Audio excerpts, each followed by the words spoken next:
নমস্কার, শম্পার রান্নাঘরে আপনাদের সবাইকে স্বাগত। আজ আমি আপনাদের জন্য নিয়ে এসেছি দুর্দান্ত সুস্বাদু হেলদি একটি খাবারের রেসিপি, দক্ষিণ ভারতীয় খাবার। এখন অবশ্য সারা ভারতবর্ষেই এই খাবারের প্রচলন আছে। ইডলি। এই ইডলি কিভাবে তৈরি করেছি ইডলি মেশিন ছাড়া, সেটি আমি আপনাদের কাছে আজকে দেখাবো। নরম তুলতুলে সুস্বাদু ইডলি তৈরি হয়েছে ইডলি মেশিন ছাড়াই।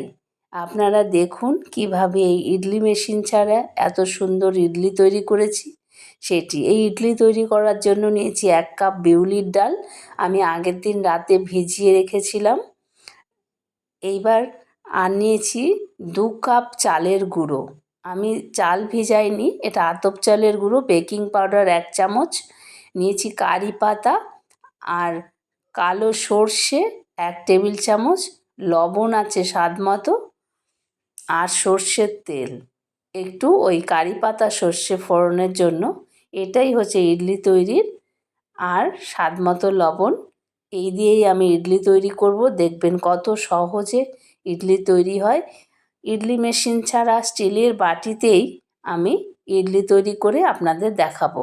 আমি চালের গুঁড়োটা আবার এই এই বিউলির ডালের সঙ্গে একসঙ্গে মিক্সার গ্রাইন্ডারে গ্রাইন্ড করে নেব, পেস্ট করে নেব, যাতে একটা স্মুথ পেস্ট তৈরি হয়।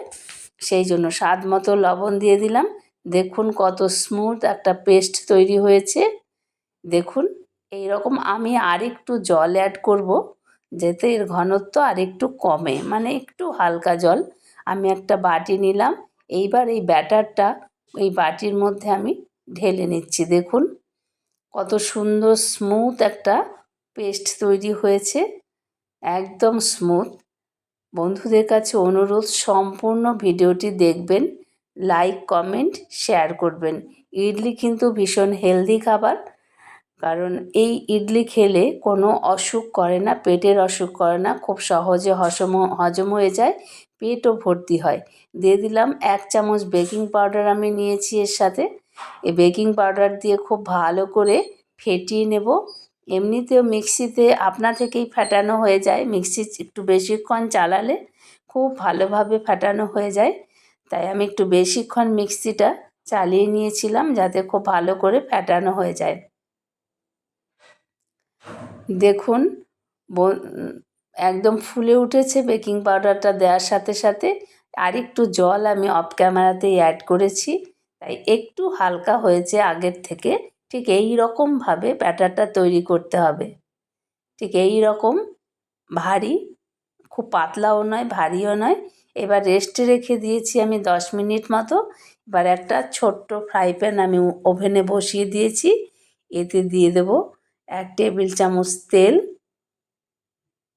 কারণ সর্ষে কারি পাতা ফোড়ন দিয়ে আমি ইডলিটা তৈরি করব। স্বাদ অনুযায়ী লবণ তো ব্যাটারের সাথেই আমি অ্যাড করে দিয়েছি। আর এইবার দিয়ে দেব সর্ষে ফোড়ন। সর্ষেটা একটু বেশি পরিমাণে দিয়েছি, কারণ এই সর্ষের ফোড়নটা ইডলির মধ্যে থাকলে ইডলি খেতে কিন্তু খুব সুন্দর হয়, খেতে কিন্তু ভালো লাগে, আর সুন্দর একটা ফ্লেভার হয় সর্ষে আর কারি পাতার ফোড়ন দিলে পরে। দিয়ে দিলাম কারি পাতা। আমি 1 মুঠো কারি পাতা নিয়েছি। আপনারা যে যার পরিমাণ বুঝে সেই অনুযায়ী সর্ষে কারি পাতা ফোড়ন দেবেন। ফোড়ন না দিয়েও ইডলি বানানো যায়, তাই ফোড়ন দিতেই হবে, এটা নয়, এটা অপশনাল। আমার ভালো লেগেছে তাই আমি দিয়েছি। আপনারা যে যার মতন করে তৈরি করতে পারবেন, কিন্তু ব্যাটারটা কিন্তু এই রকমভাবেই তৈরি করতে হবে, ঠিক এই রেঞ্জের ব্যাটার। আমি মিক্সিতেই কিন্তু ব্যাটারটা খুব ভালোভাবে মিক্সি চালিয়ে ফেটিয়ে নিয়েছি।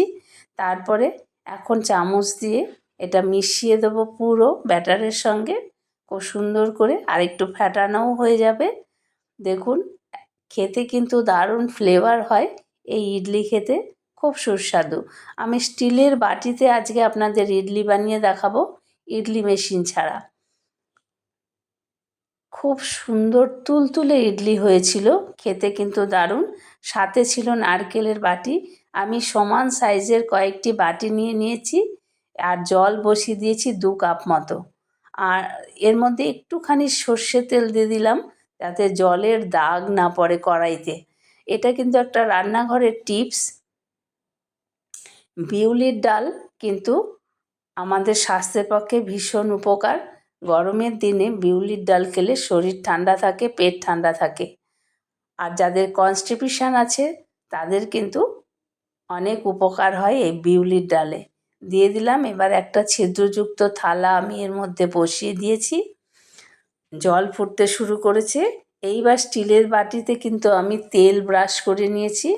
অফ ক্যামেরাতেই আমি তেল ব্রাশ করে নিয়েছি। এই ব্যাটারগুলো এবার সমান একটু করে, মানে অল্প অল্প করে ব্যাটার বাটির মধ্যে আমি দিয়ে সমান করে দেব। তারপর ওই থালার উপর আমি বসিয়ে দেব। ঠিক দেখবেন কত সুন্দর ফুলে উঠবে এই ইডলিগুলো, আর খুব সফটও হয়েছিল খেতে। বন্ধুদের কাছে অনুরোধ, সম্পূর্ণ ভিডিওটি দেখবেন, লাইক, কমেন্ট ও শেয়ার করবেন। ইডলির সাথে আমি আগে থেকেই তৈরি করে রেখেছিলাম নারকেলের চাটনি এবং তেঁতুলের সস। এই দুটো রেসিপি আপনাদের দেখানো হয়নি, তবে আমি একটু টস করে নিচ্ছি যাতে এর মধ্যে কোনো বাবলস না থাকে, সেই জন্য টস করে নিলাম। এইবার আমি ছিদ্রযুক্ত থালার ওপর যে স্টিম হচ্ছে সে স্টিমের ওপরে বসিয়ে দিলাম। দেখবেন একটু পরে খুব তাড়াতাড়ি ইডলিগুলো আমার তৈরি হয়ে গেছে, একদম তাড়াতাড়ি। এবার ওপরে একটা ঢাকনা দিয়ে ঢেকে দেব। 10 মিনিটের মতো রাখবো। 10 মিনিট পরে কিন্তু ইডলি আমার রেডি হয়ে গেছে। এবার দেখুন ইডলি কিন্তু আমার রেডি। দেখুন কত সুন্দর ইডলি তৈরি হয়েছে, দেখেছেন? একটুও লেগে নেই, একদম পারফেক্টভাবে তৈরি হয়ে গেছে। ইডলি কিন্তু ভীষণ সফট হয়েছিল, খেতেও কিন্তু অসম্ভব সুস্বাদু হয়েছিল।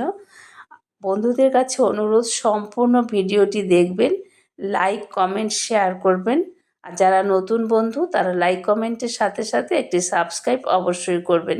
একটু ঠান্ডা হতে দিয়েছিলাম আমি, এখনও একটু গরম আছে। আমি একটা ছুরি দিয়ে কি করেছি, সাইডগুলো আগেই ছাড়িয়ে নিয়েছি। দেখুন কত সুন্দর ইডলি হয়েছে, দেখেছেন? একদম তুলতুলে সফট নরম ইডলি তৈরি হয়েছে। দুর্দান্ত সুস্বাদু এবং হেলদি, পেট ভর্তি খাবার এটা। ব্রেকফাস্টে আপনারা খেতে পারেন বা ডিনারেও কিন্তু ইডলি খাওয়া যায়। যারা বাইরে কাজ করেন তারা লাঞ্চের সময়ও কিন্তু ইডলি খেতে পারেন। তাই যে কোনো সময় ইডলি খাওয়া যায়, ডিনারেও খাওয়া যায়, ব্রেকফাস্টে তো খাওয়া যায়ই। দেখুন কত সুন্দর ইডলি তৈরি হয়েছে। আর দিয়েছি সাথে নারকেলের চাটনি, তেঁতুলের সস। এ দুটোই আমি বানিয়ে রেখেছিলাম। বন্ধুদের কাছে অনুরোধ, সম্পূর্ণ ভিডিওটি দেখবেন, লাইক, কমেন্ট, শেয়ার করবেন। যারা নতুন বন্ধু তারা অবশ্যই লাইক কমেন্টের সাথে সাথে একটি সাবস্ক্রাইব করবেন। আপনারা সকলে ভালো থাকবেন। আমি একটুখানি ভেঙে আপনাদের দেখাচ্ছি। দেখুন কত সুন্দর নরম তুলতুলে ইডলি তৈরি হয়েছে। খেতেও কিন্তু অসম্ভব ভালো লেগেছিল। বাড়িতে মানে ইডলি মেশিন ছাড়াও যে ইডলি তৈরি করে খাওয়া যায়, সেটাই আমি আপনাদের দেখালাম। আপনারা সকলে ভালো থাকবেন, অপেক্ষা করবেন আমার নতুন নতুন রেসিপির জন্য। আমি এই টুকরোটা খেয়ে নিলাম, খেয়ে দেখলাম যে কেমন হয়েছে ইডলি। খেতে কিন্তু অসম্ভব ভালো হয়েছিল। বাড়িতে আপনারা একবার অবশ্যই ট্রাই করবেন। আপনারা সকলে ভালো থাকবেন, অপেক্ষা করবেন আমার নতুন নতুন রেসিপির জন্য। এইভাবে আপনারা ইডলি বানিয়ে বাড়ির সকলকে খাওয়ান, আপনারাও খান। সকলকে অসংখ্য ধন্যবাদ।